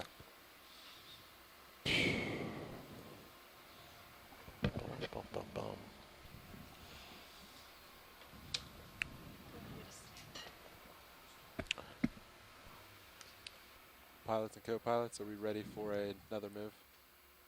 Pilot's ready. This is the Okeanos Explorer. We're at a water depth of 600 meters with the D2. We're transiting along a pretty steep wall. You see it's scalloped, it's indented, it's got some burrows, it's encrusted with sponges. We've seen evidence for octocorals. Anthothella is the genus. We've also got a lot of encrusting sponges and chasyon crabs. We're just about abreast of waypoint 1 now, moving upslope, angling upslope towards waypoint 2. Which is 300 meters or so away. This is dive 2 of Okeanos Explorer 1404 Leg 2. We're in Washington Canyon, on the southern flank of Washington Canyon. You can see how rich the biological diversity is here. We've got euphausids in the water column, a lot of biology, both crawling across and encrusting the geology we're looking at. Not uncommon to see a wall like this. We knew we'd be climbing a wall. We want to get a zoom on those corals down in the lower center part of your view, gentlemen. I was thinking of a 30-meter move at 245 at point To the degree that we can. They look like bubblegum corals, but let's take a look at them before we... In the direction of waypoint 2, correct? That's correct. Okay. Pilot, are you happy with your pilot? And we've got Paragorgia as well, according to Scott France. Okay, video. So if we can get a zoom on one of the pink ones and the white one to the lower right, that would be great. And our lasers are on. We've got those lasers are 10 centimeters apart. A little closer. Yep. Both Paragorgia and bubblegum corals are, or Paragorgia is bubblegum. I think that's correct. Just let it drift in a little bit. Bridge, this is nav. Encrusting this wall. Not helping me. Can I request a move, please? when we've zoomed in on these corals, we've seen symbionts in the form of brittle stars, We have often a entwined 30-meter in the move arms of these corals. 245 at Looking 0.1 knots. proximity to the wall. Go pilot, we're safe. Keep an eye on my proximity Thanks. to the wall, please. Yep, absolutely. Best I can. It's a little hazy. Got a shrimp crossing the field of view here, and the ever-present krill. Zoom on sled HD, please. Right, Scott is confirming for me, thank you very much, that all four of the corals in view are Paragorgia bubblegum corals, but they're pink and white morphs of the same Go ahead with of the same type of coral. Pilots and code, the move is on the way. Thank you, Nat. And we were talking before about woody versus cemented skeletons, and these are the same type of cemented skeletons as the octocoral, the Anthothella we saw earlier. Do we want to do full zoom on a polyp? Yeah, we'd like to frame it for about 15 seconds Okay, first. sorry, yeah, I'll get you back there.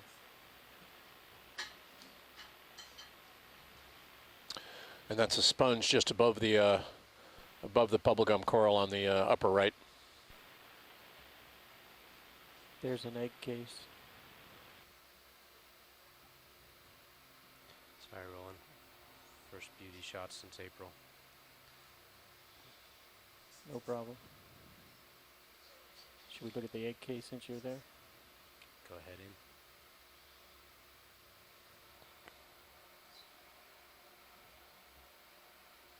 Scott makes the point that when they're dry, you can actually crumble the skeleton by rubbing your finger on it, so that it's a testimony to how fragile these corals are. But as I understand it, they can actually, and Scott's making the point that what we're zooming on is a skate egg case.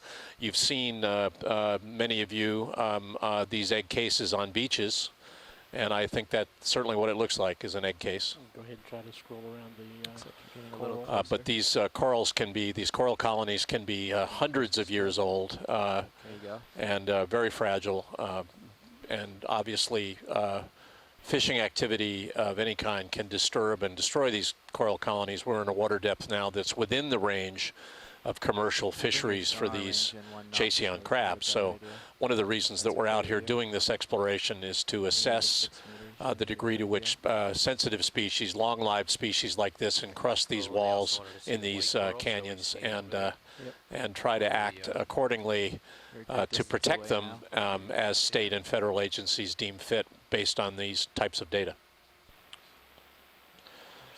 And as I mentioned earlier, sometimes these Paragorgia, these bubblegum corals, are interesting for their symbionts, their brittle stars and crabs living in the arms of the corals. Scott's making the point that they're interesting for the lack of the presence of these organisms, and I agree. Partial.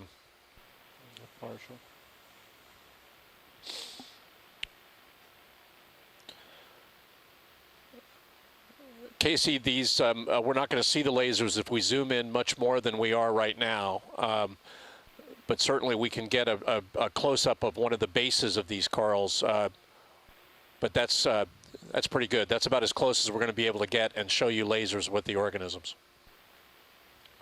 That's great, gentlemen. So when video's happy, we can move on. Let's get two-shot, medium. A double. Do you want the lasers off? Yes, for no, this? with lasers With lasers. Okay.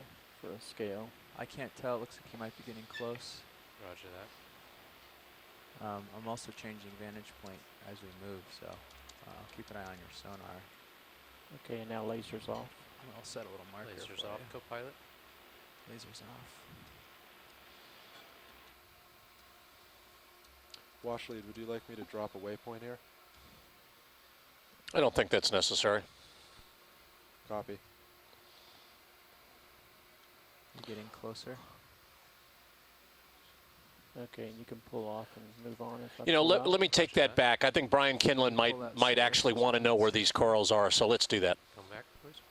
Sounds good. There you go. Okay.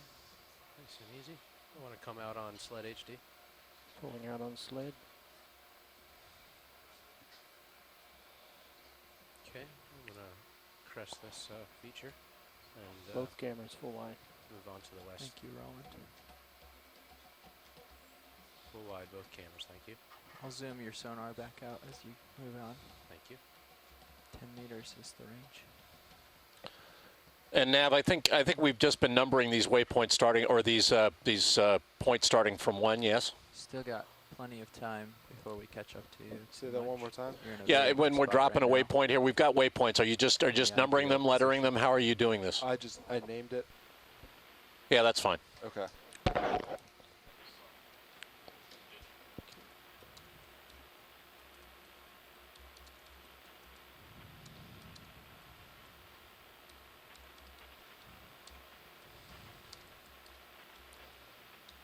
Scott's just noting that this wall has been coming up. encrusting white Coming up transparent to the sponges crest abundant this, on the whole feature. face.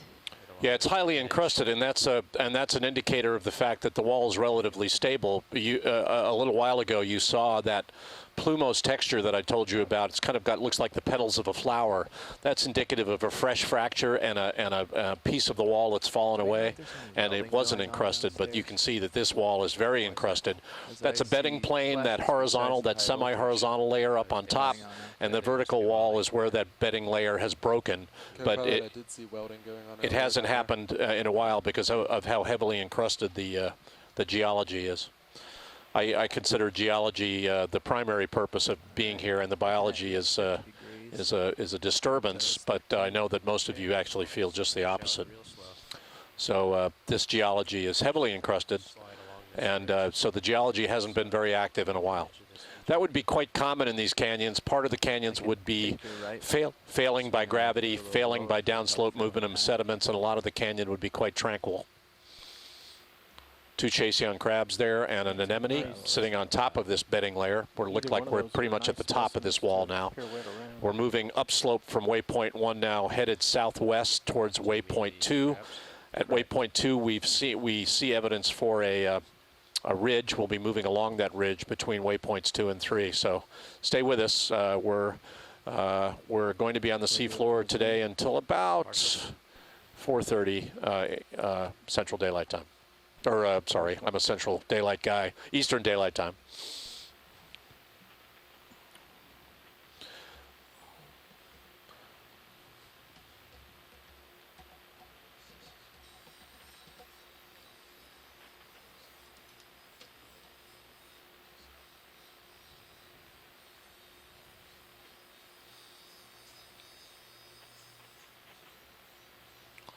Extremely productive water column here. Because of the edge of this wall here. It's good eating for any of the nekton that are the fish and so on that are wandering by and need a meal. These krill are. Pilots and Co, would you like me to continue to move? Yes, I think 0.1 knots steady is good. Heavily encrusted. The pink encrusting organisms are zoanthids, according to Scott France, and then we've got a lot of these white sponges.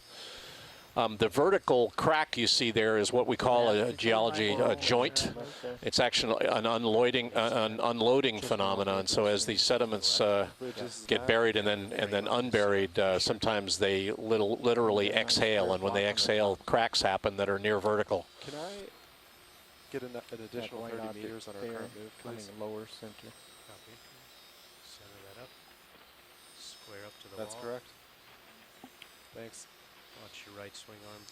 The geology is reacting on scales of decades to centuries to millennia to millions of years. The biology is reacting on scales of seconds to minutes to days to weeks. So the geology is the substrate on which a lot of this biology actuates. But the biology often doesn't know the geology is there except as a place to hide. Unfortunately, the geology is occasionally cataclysmically altered by earthquakes or by downslope movements, and when that happens, the biology just rides along, and a lot of it is disrupted. But often the geology is quite stable as far as the biology is concerned. The very top right I was talking about. Or not the one center view. Correct. That is a coral, but We're already here. yeah. Slight tilt down. There you go. Losing our lights. At +3. Yeah, you're getting close to the wall. Yeah, I think I'm too close. It's shadowing. Yeah, you're 1.5 meters off whatever the sonars can see.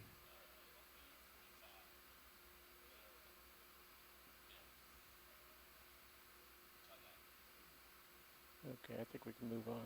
Okay.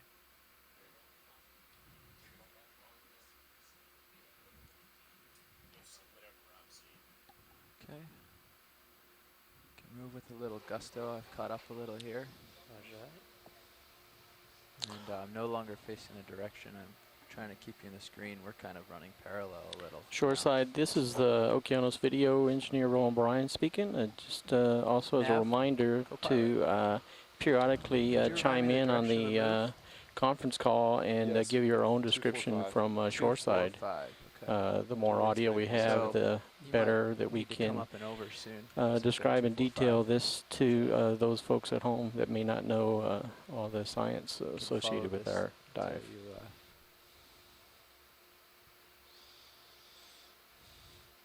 there's another Yeah, good looking Roland fish. Bryan's one of our very Something capable here. video engineers, also doubles as a communication specialist for us.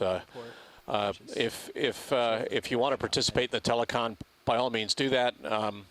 But we can communicate through the event log as well. I'm more than willing to pass along bits of biological and geological wisdom to everyone out there from the event log. So whatever's you're more comfortable with.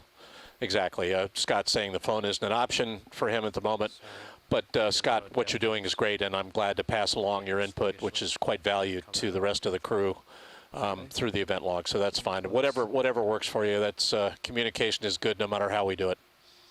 You can see bits of debris on top of this bedding plane. That's remember, we're near the base of a slope here, and so that boulder in front of us has come down from above, and you can see it's got a moat around it. That depression around it is actuated by currents that have flown by have flowed by that boulder since it sat there, and we call that a current moat. The disturbance caused by the boulder sitting on the bedding plane creates disturbance in the flows, and you get a moat of sediment and a depression around the boulder itself. Sure if we have it And displayed often that is a way for biology to hide. So could you come on? this is the Okeanos Explorer. We're moving slowly upslope. We're at a depth now of 595 meters. We've come up and over a vertical wall, and now we're on a gentler piece of topography. We're headed for the second waypoint of this dive, which is a couple of 100 meters from here, and then we'll be on a ridge for a while looking for evidence for encrusting organisms. More sedimented seafloor. With you.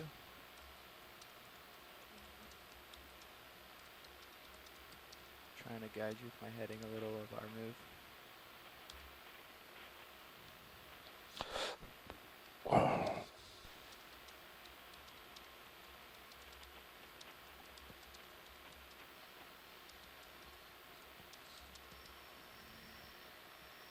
Altitude 15, delta 14.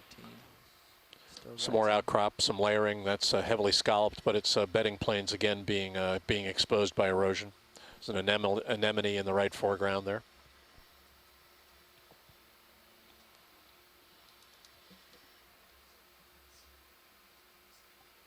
It's probably another one of those features. I'm not seeing it in my sonar yet. Yeah, it's Come on out on the range. Our visibility has improved for the moment. Those large burrows in the lower left are likely these Chaseon crabs, which we've seen since the start of the dive. 20 meters, still can't see it. When they did the TOCAM work a year ago, they saw a lot of these Chaseon crabs and also Galatheid crabs, which are these longer armed, more spider-looking crabs. And I haven't seen any evidence for those yet, but we may see them as we move upslope. Jamie, tell us a little bit more about the sediment, about the mud. Suppose we tried to put a shovel into it. What would we would we feel? What would we find? You might the shovel might completely disappear. These sediments can form a slope until they're swept by a current, but they're probably very, very soft. You can tell by the way that we've nudged the sediment occasionally with the ROV how soft it's. It's literally mud. It's talcum powder fine, and the outcrops you're seeing below it, which are creating those ridges we see in the video, might be slightly more consolidated, but they too could be extremely what we call friable. They could be extremely soft. And the fact that they're so heavily burrowed by these organisms like crabs attests to the fact that they're really pretty soft organisms. When we were up in the New England canyons, those canyons are cutting into very old rock like Cretaceous limestones, and those are very hard rocks. You see enormous boulders and very steep walls in very hard rock there. We saw Cretaceous fossils over 70 million years old of ammonites in these Cretaceous outcrops in the New England Canyon. So those are very old rocks, much harder, and those tend to be exposed more by faulting and tectonic activity. These are being exposed by erosion, much more recent erosion, and they're really quite soft. What would be the chemical composition? What mix of organic matter? I think clay? you'd see a range of organic matter, but they'd probably be what we call terrestrial sediments derived largely from the land, probably deposited near or at the shelf break by rivers. So we would call them fluvial sediments, terrestrial muds and silts, probably sourced initially from the coastal plain and the Appalachians of the United States. And not much in the way of limey material, although we know that deep down here we've got limier sediments. Sediments on the east coast U.S. margin older than about 50 million years old are very limey. They're very limestone because it was a more tropical ocean. It was in a more southerly latitude, and the Atlantic was a smaller ocean, and it was a more tropical ocean, so a lot more limestone. But those, unless they're exposed by erosion now, as they are further north, these would mostly be fluvial sediments, river-borne sediments. And if we took a bucket of it and brought it onto the ship or brought it onto land and let it dry out, would it become really a hard rock, or would it be crumbly? It would be extremely crumbly. It would be talcum powder in your hand once you dried it out. In fact, we had some sediment come up with the ROV last night from Linden Coal Canyon, and I had some of it in my fingers, and you can barely tell that your fingers have sediment on them. That's that fine grained. That's Thank you. oftentimes Yep. the tether, right? Yeah. Just going I think the across. tether's off on my starboard. Maybe. Rivers carry sediments from mountain ranges, and the farther the river carries the sediment from the mountain range, the more fine-grained the material gets. If the sediment being deposited on the Mississippi Cone today in the Gulf of Mexico is all extremely fine-grained material because it's been sourced from outcrops that are far, far away. When you see steeply sloping rivers near mountain fronts, they're carrying a lot of material. The velocity of the water is very fast. They're carrying cobbles and boulders. But you're not seeing that here because you're so far away from the source of the sediment. You're only seeing the fine-grained sediment remaining. Was that a clamshell on the lower left? If we could get a zoom on that, gentlemen, maybe if we got time, tilt down and to the right. Yeah, it looks like a mollusk shell of some kind. Inside up. A Venericardia maybe, a Mercenaria. In fact, there's more. We've got some worm.